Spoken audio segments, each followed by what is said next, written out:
Hello and welcome back to my channel. On this video, I'm going to be talking about all of the books that I hope to read in the month of June 2024.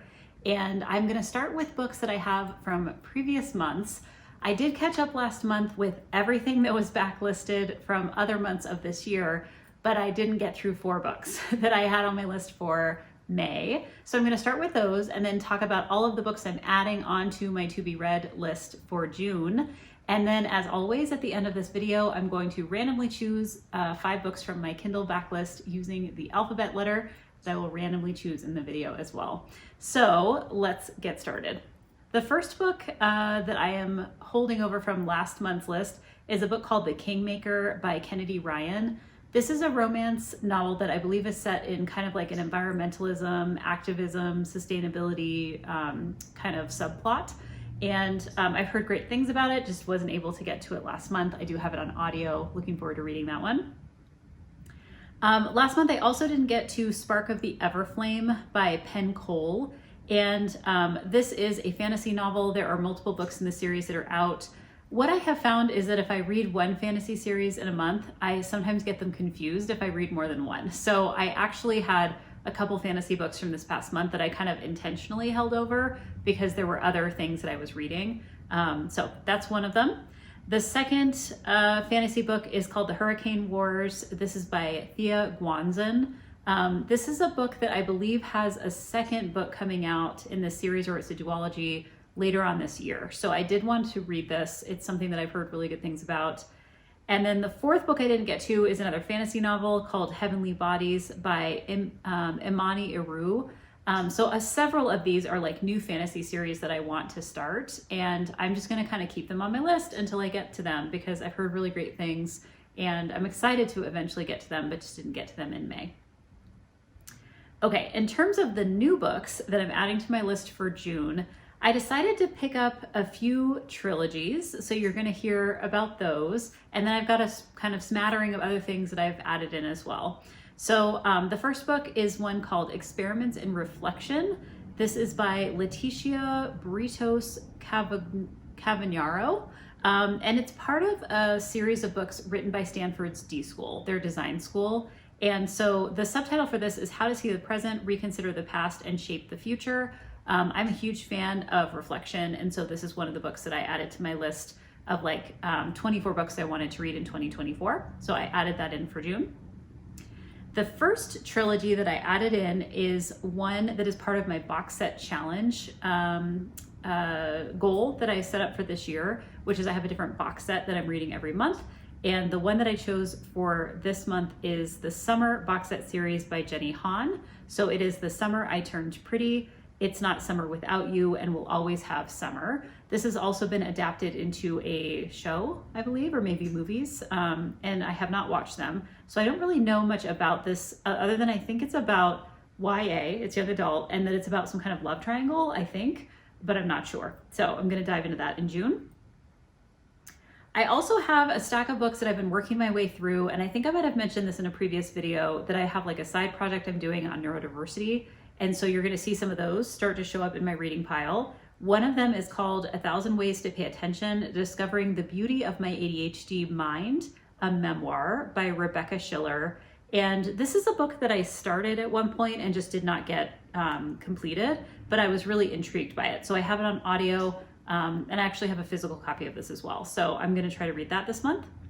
And then I'm also going to pick up a book called May Tomorrow Be Awake, on Poetry, Autism, and Our Neurodiverse Future by Chris Martin. This is another book that I have both on audio and in physical copy as well.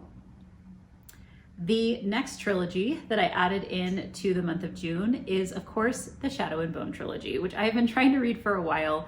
I did read the Six of Crows duology, also by Leigh Bardugo, and I really, really enjoyed it. And this is a trilogy that I've been wanting to get to for a very long time. It's set in her, like this world that she's created. I think it's called let me click in and see if I can remember what this is called. The Grishaverse. And this is something that I'm going into kind of like without a ton. I actually like going into these kinds of trilogies without a lot of knowledge of what I'm going to be reading about. I just want to be kind of immersed in the world. So I haven't done a real like deep dive into the plot of these. But the first book is called Shadow and Bone. The second one is Siege and Storm. And then the third book is Ruin and Rising. So I'm going to try to finish that. This trilogy is also on my list of like 24 books to read in 2024. So I've picked up several of those to try to bring into June. Okay, then I've got a bunch of books that are not trilogies, but they are part of series. So the first one is called Fragile Sanctuary. This is the first book in the Sparrow Falls series by Catherine Cowles. And it just came out. I've heard it really good things. I've really enjoyed Catherine Cowles. I recently read one of her other series, and so I've been wanting to kind of dig into her other books. So I added that to my list. I also added the third book in the Jack and Jill series by Jewel Ann called Dawn of Forever. I've read the first two books in this series, including the second book, which I finished last month. And I'm really enjoying it. It's basically about a brother and a sister who are kind of in like a witness protection program, but we don't know why. And the books are kind of like going back and forth between their past experience and their present experience. So you can kind of understand what brought them to the current day, setting they're in. And so I'm excited to pick up the third book there. I also added to my list a book that is the third book in another series called Still See You Everywhere by Lisa Gardner. This is the third book in the Frankie Elkins series, and that is a series about basically a woman who finds missing people. Like, she's not a formal detective, but she's kind of like a consultant, and she works to find missing people. And I believe this one, I was really intrigued by the description of this one. She is basically trying to find the missing long lost sister of a female serial killer who's facing execution in 3 weeks' time. So I thought that sounded interesting. I do have that in physical copy from my local library. I also added Emily Henry's most recent romantic comedy called Funny Story. And Emily Henry, I think I've read almost all of her backlist. And this is basically, it says a shimmering, joyful novel about a pair of opposites with the wrong thing in common. It says Daphne always loved the way her fiance Peter told their story, how they met on a blustery day, fell in love over an errand hat, and moved back to his lakeside hometown to begin their life together. He was really good at telling it right up until the moment he realized he was actually in love with his childhood best friend, Petra. And then she begins her new story, which I believe she is now in a relationship or like connected somehow to Petra's ex, Miles. They're like swapping partners basically. And then the story goes on from there. So I've heard great things about that one as well. I'm excited to pick it up. The next book I picked up purely based on the title alone. It is called The Last Murder at the End of the World by Stuart Turton. I don't know this author, but of course, like, how can you not be sucked in by that title? So it says, this is also from the best-selling author of The 7.5 Deaths of Evelyn Hardcastle, which is another book that I've read. And it says it's an inventive, high-concept murder mystery, an ingenious puzzle, an extraordinary backdrop, and an audacious solution. So I think that sounds really interesting, so I picked that up. And I also picked up one book from Mariana Zapata's backlist called Wait For It. I have been digging into the backlist of Mariana Zapata because I have loved her other books. I think I've read 4 or 5 now. And so I just like made a list of everything she's written, and I'm kind of working my way through it. So I have Wait For It on audio, and I'm going to dive into that.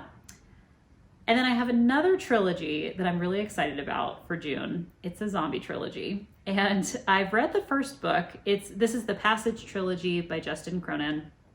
I read the first book called The Passage years and years and years ago.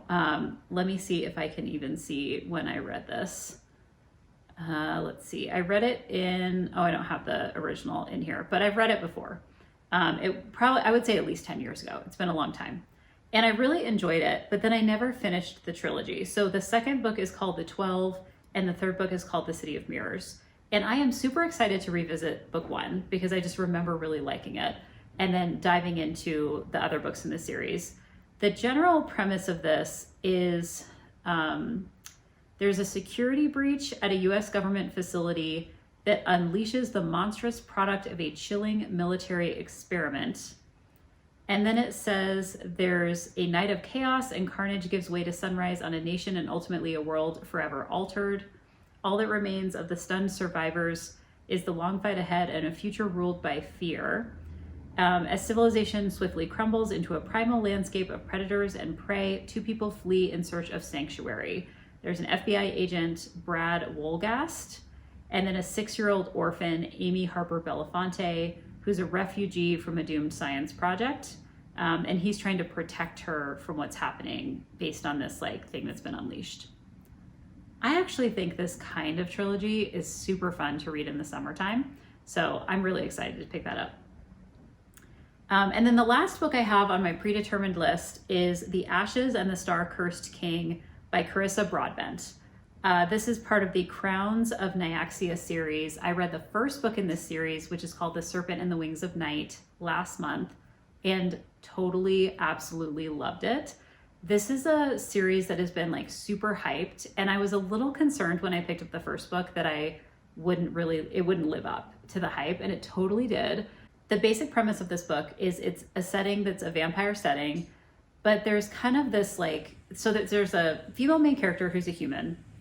She ends up kind of connected to a male main character who's a vampire, but they're both involved in this situation where there's like a series of trials that they have to go through. I won't go into the details of like why the trials and all of that, because that's a big part of like the plot and everything else.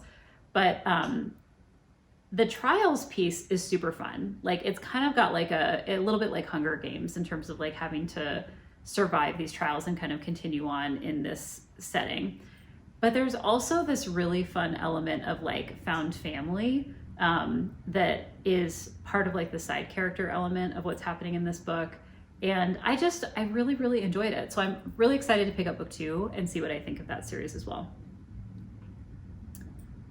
Okay, so now I'm gonna go ahead and open my Kindle and go to the library and sort it by alphabet so that I can be looking at a random letter.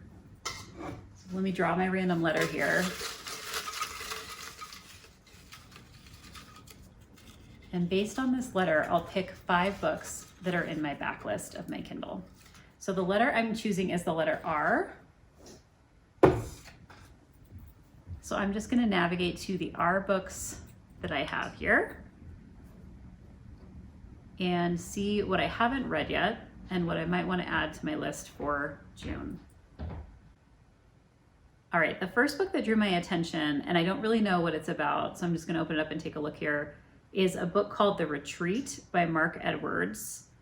And it says, a missing child, a desperate mother, and a house full of secrets. 2 years ago, Julia lost her family in a tragic accident. Her husband drowned trying to save their daughter, Lily, in the river near their rural home, but the little girl's body was never found, and Julia believes Lily is somehow still alive. She opens her house as a writer's retreat, and one of the first guests is a horror novelist who becomes obsessed with finding out what happened to Lily. This also sounds like a really good summer read. I'm glad that I picked that one. Okay, so that is The Retreat by Mark Edwards. I'm gonna add that to my list. I'm also gonna add a book called Resilience for Dummies by Eva Selhub. And really just because I love topics of resilience, and I think this is a great place to start when I'm thinking about that. So I'm gonna pick up that. That's gonna be added to my list for the month. Let's see. I'm gonna add also a couple books that I've been wanting to read for a while now. One is called The Real Work on the Mystery of Mastery by Adam Gopnik. And I think this is basically just about like how people gain mastery over topics and expertise areas. And this is one that I've been trying to get to for a while. So I'm gonna go ahead and add that to my list as well. And then the other one I've really been trying to get to is a book called Real Self-Care by Pooja Lakshman. And this is about like redefining wellness. And again, this is one that I think I have on audio in addition to ebook form, and I've been trying to get to that. So I'm gonna add that to my list as well. So a couple nonfiction options here. And then let me see what else I might wanna add. I think I just need one more. The last book I'm gonna add, I don't know what this is about, but I've read this author before. It is called The River by Peter Heller. And it says, the story of 2 college students on a wilderness canoe trip which is a gripping tale of a friendship tested by fire, whitewater, and violence. So it sounds like there's two people who have been best friends since college, bonded by their shared love of mountains, books, and fishing. Win is a gentle giant, a Vermont kid, never happier than when his feet are in the water. Jack is more rugged, raised in Colorado. And when they decide to canoe a river in northern Canada, they anticipate the long days and nights of stargazing, but a wildfire making its way across the forest adds unexpected urgency to the journey.